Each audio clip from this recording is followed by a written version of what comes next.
In a small, bustling market in a Nigerian village, a butcher named Ayodele woke before dawn, stretching his tired body as he prepared for another long day.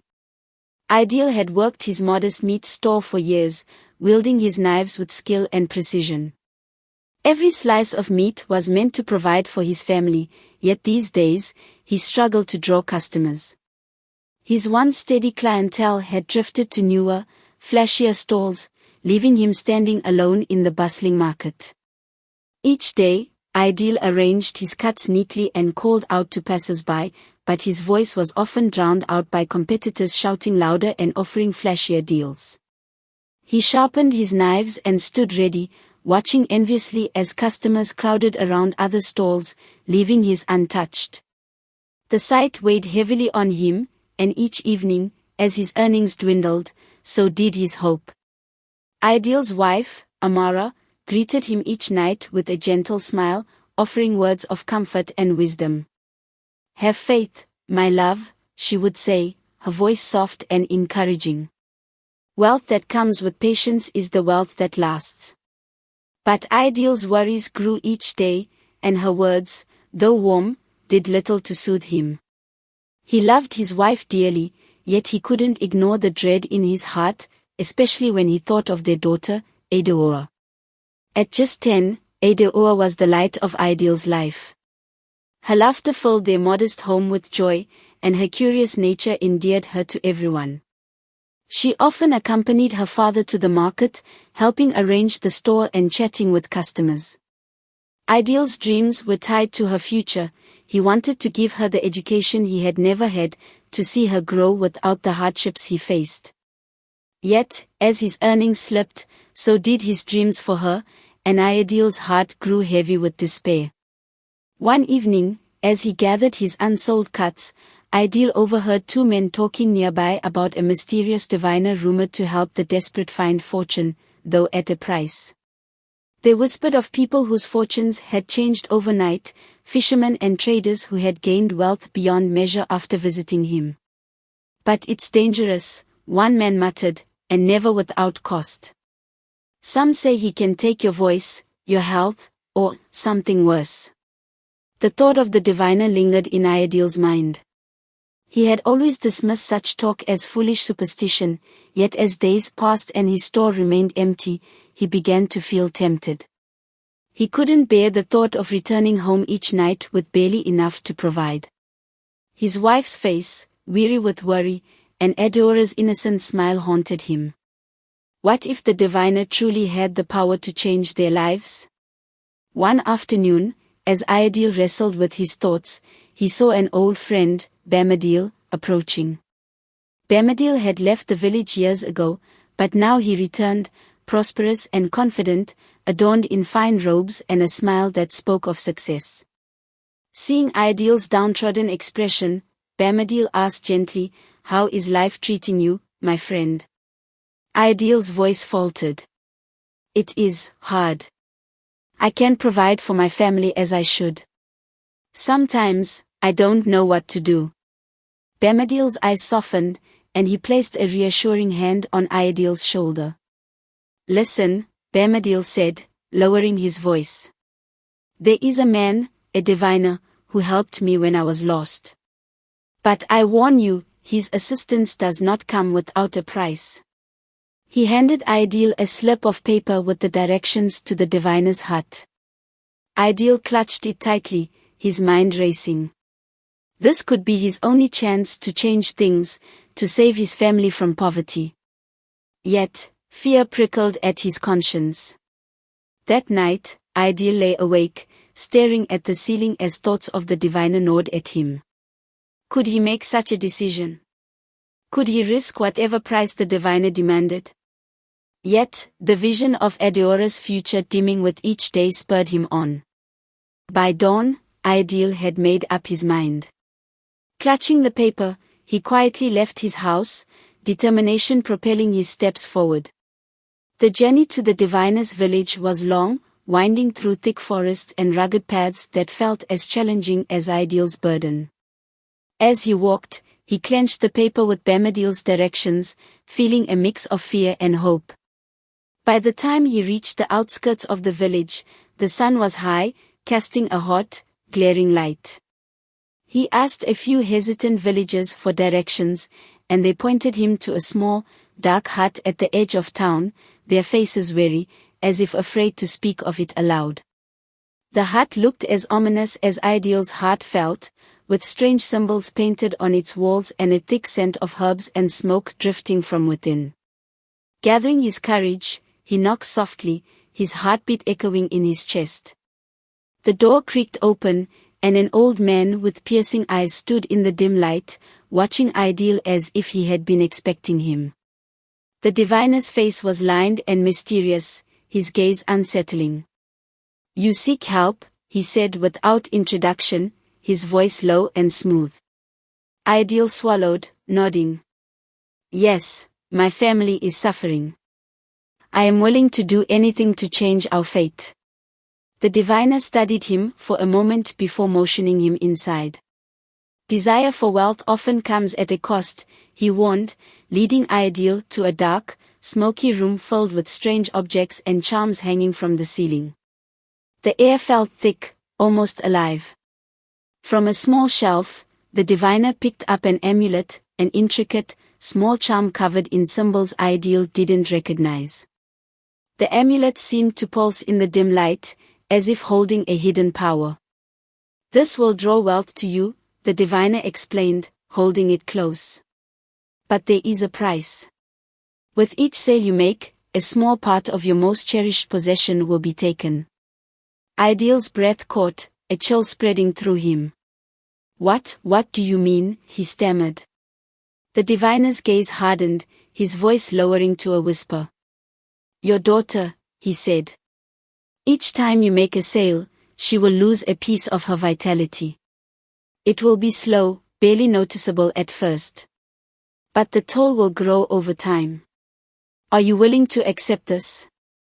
Horror swept through Ayodele, and he recoiled at the thought. Images of Adaora, her bright eyes, her innocent smile, filled his mind, and he couldn't imagine sacrificing her health for money. I can't give up my daughter," he whispered, stepping back. The diviner's expression remained cold, indifferent. "Then return to your life as it is. Continue your struggle, watch your dreams vanish, and accept your fate." Ayodele's heart raced, his thoughts a whirlwind of desperation and fear. He could not bear to watch his family suffer in poverty, and the image of Adaora's dimming future pressed heavily on his conscience. The idea of sacrificing part of her for their well-being seemed unimaginable, yet the thought of losing her future altogether felt worse. "Is there no other way?" he asked, his voice shaking. The diviner's eyes gleamed with a hint of something sinister. "If you wish to help your family, the choice is yours. But understand this, every blessing has a price." Ayodele's hands trembled as he reached for the amulet, his heart heavy with dread. He told himself that he would stop before the toll became too great, that he would find a way to undo the curse. As he touched the amulet, a strange warmth spread through his fingers, sealing his agreement. With the amulet hidden in his pocket, Ayodele left the diviner's hut, his mind racing with a strange blend of hope and guilt. This was his chance to save his family, yet the price felt as heavy as the future he wanted to change. Returning to the village, he kept his fears hidden from Adaora and Adaora, choosing instead to hold tightly to his fragile hope. The next morning, Ayodele made his way to the market, clutching the amulet as if it were a lifeline. To his amazement, customers who had once passed by his stall now stopped, eyeing his meat with newfound interest. He watched, barely believing, as people approached, eager to buy from him without haggling. By the end of the day, Ayodele's coin pouch was heavier than it had ever been, a feeling of triumph and dread swirling in his chest.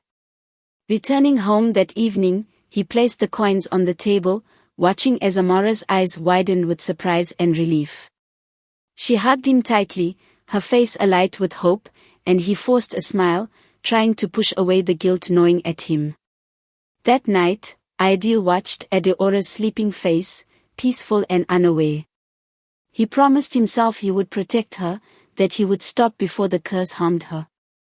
But even as he held on to his vow, a flicker of doubt remained. In the weeks that followed, Ayodele's fortunes continued to rise. Each morning, he slipped the amulet into his pocket, whispering a silent prayer that its power would not harm Adaora.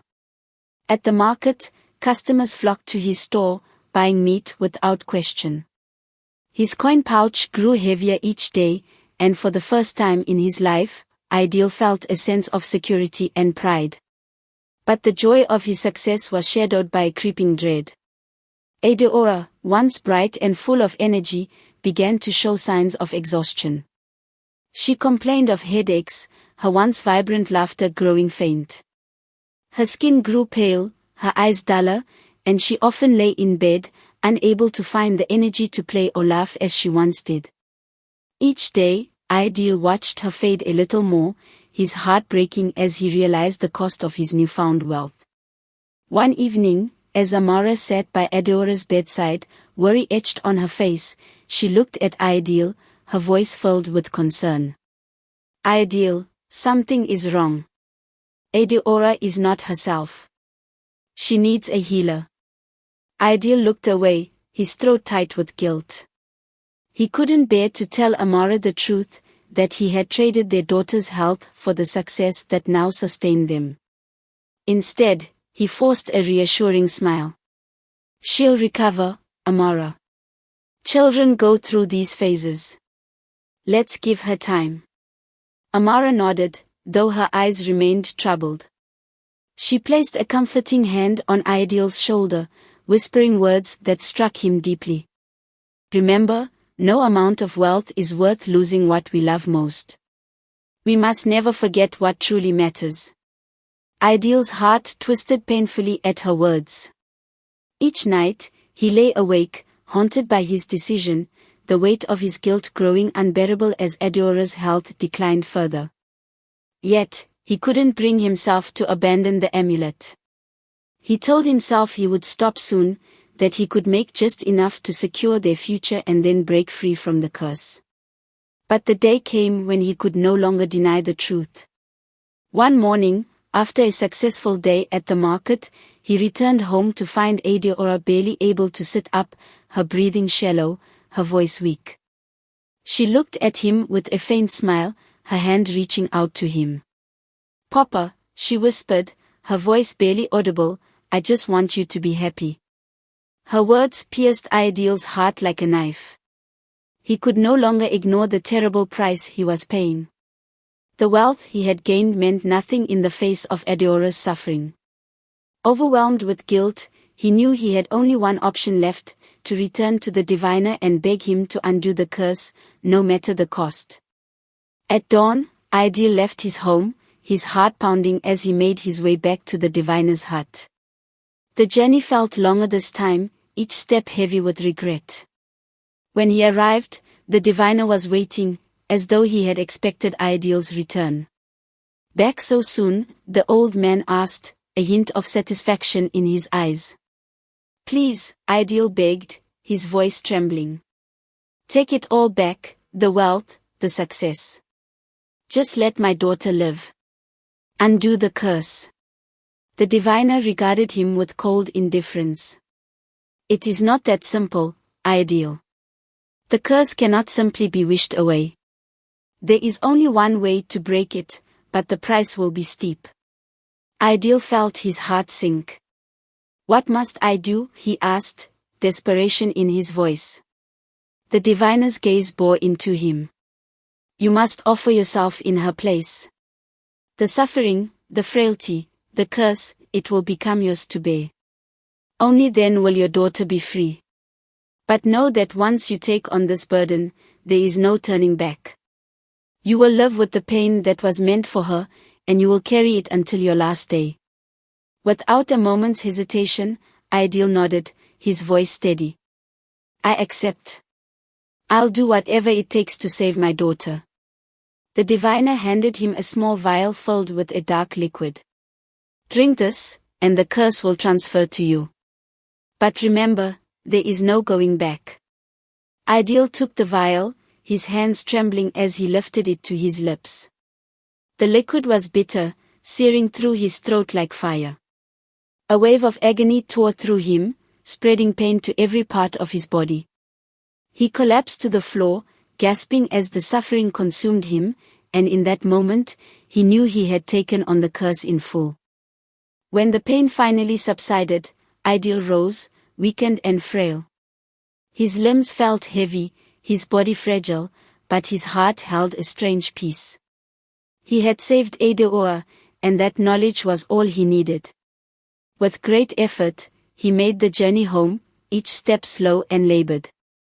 As he reached his house, he saw Adaora waiting for him, her face filled with worry and relief. Behind her stood Adaora, her cheeks bright and her eyes sparkling once more. She ran to him, wrapping her small arms around his waist, her laughter filling his heart with joy. Over time, Ayodele's strength waned further, leaving him unable to work as he once had. His wealth dwindled, yet he found comfort in the simple life they returned to, grateful that Adaora was safe. Villagers whispered about his sudden decline, wondering if a curse had indeed befallen him, but Ayodele paid them no mind. He knew he had paid the price for his daughter's life, and it was a price he would pay gladly. In his final days, Ayodele shared his story with Adaora, teaching her the lessons he had learned through his suffering, the dangers of seeking shortcuts to wealth, and the true value of family and love. His tale became a cautionary story, a legacy of sacrifice and love that would endure for generations. One evening, as he sat with Adaora and Adaora under the fading light of the setting sun, Ayodele felt a peace he hadn't known in years.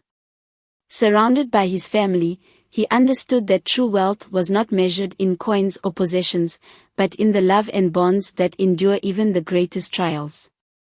With a gentle smile, he closed his eyes, finally at rest, leaving behind a story of love, sacrifice, and the true meaning of wealth.